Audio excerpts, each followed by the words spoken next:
अब बताओ, ब्रह्माणी ने श्राप दिया, लक्ष्मी ने श्रापित करा, पर कहीं माता पार्वती का ऐसा कोई शब्द आपने सुना हो कि माता पार्वती ने भगवान शिव को कोई श्राप दिया हो, कोई ऊंचे शब्द में बोला? इसलिए हिंदू धर्म में सारी माता के जितने नारियां जो व्रत करती हैं, चाहे छठ का करे, चतुर्थी का करे, पंचमी का करे, जितने भी व्रत माताएं करेंगी सब पार्वती के। हरतालिका थी, बड़ी थी, छोटी थी, सतुआ थी, जे थी, सब माता पार्वती। क्यों? पार्वती का तप इतना प्रबल था, पति को पाने के लिए, पति को अपना बनाने के लिए, पति की सर्वस्वता के लिए व्रत।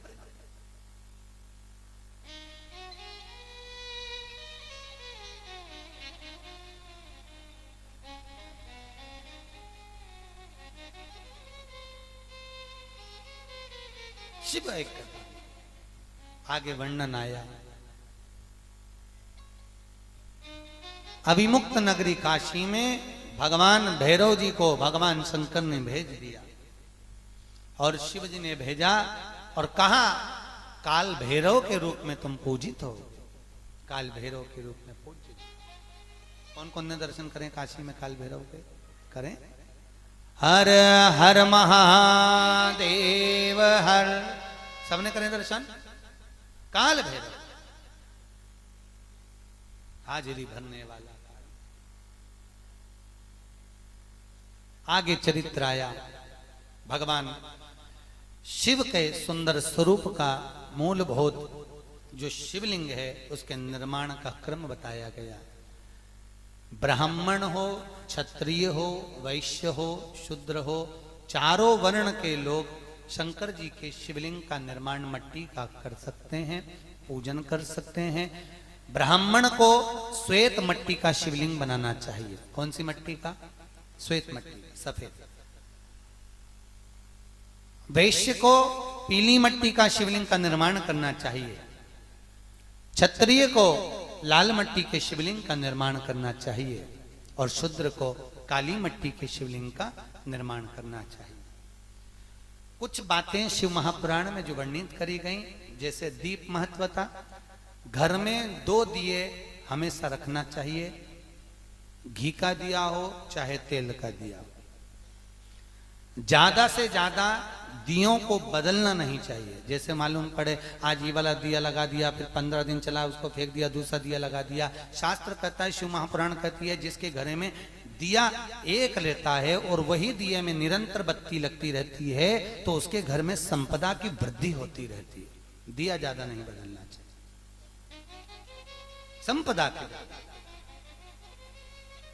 जैसे जिसके घर में संपदा की कमी हो, 1 रुपए कमाओ 1.25 रुपए खर्च होता हो, पैसा हाथ में नहीं दिखता हो, तो शिव महापुराण में बड़ा सुंदर वर्णन किया गया।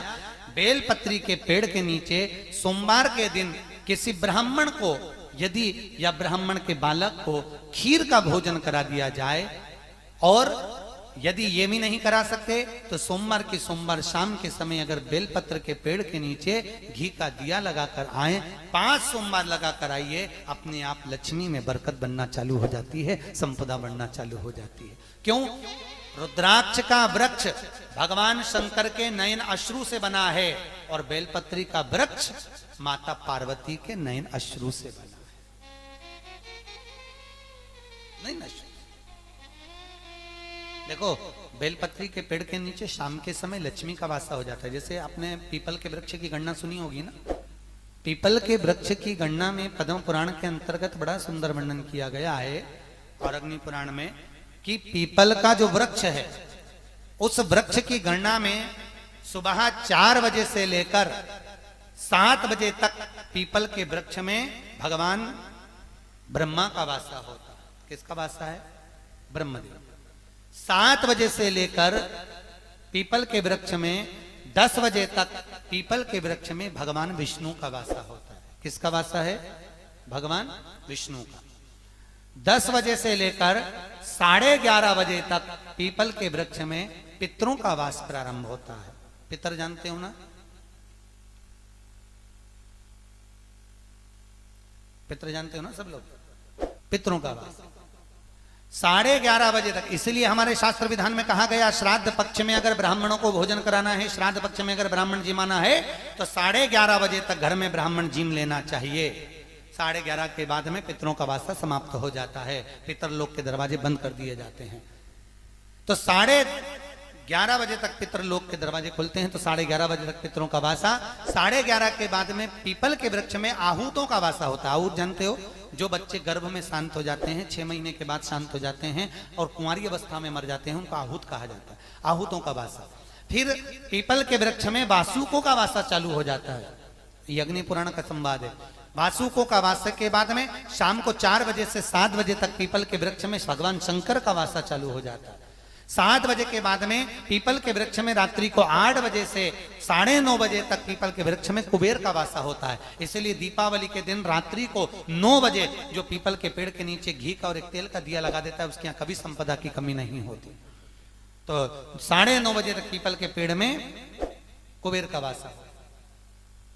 ऐसे वासों का क्रम कहा गया है। तो हमारे यहाँ कहते हैं पीपल के पेड़ की परिक्रमा करना है तो कब करिए? सुबह के क्रम में कर लो, ब्रह्म मुहूर्त में कर लो, 4 बजे, 5 बजे, 6 बजे, 7 बजे, 8 बजे, 9 बजे, 10 बजे तक पीपल के वृक्ष की परिक्रमा हो जाना चाहिए।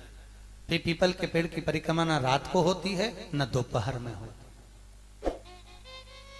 न शाम को होती। शाम को क्योंकि किसका वासा हो जाता है? अरे बोलो तो, भगवान शिव का। अब शंकर जी की परिक्रमा नहीं होती ना, क्योंकि शंकर जी पीपल के पेड़ में जाते हैं तो वहां पर परिक्रमा नहीं होती।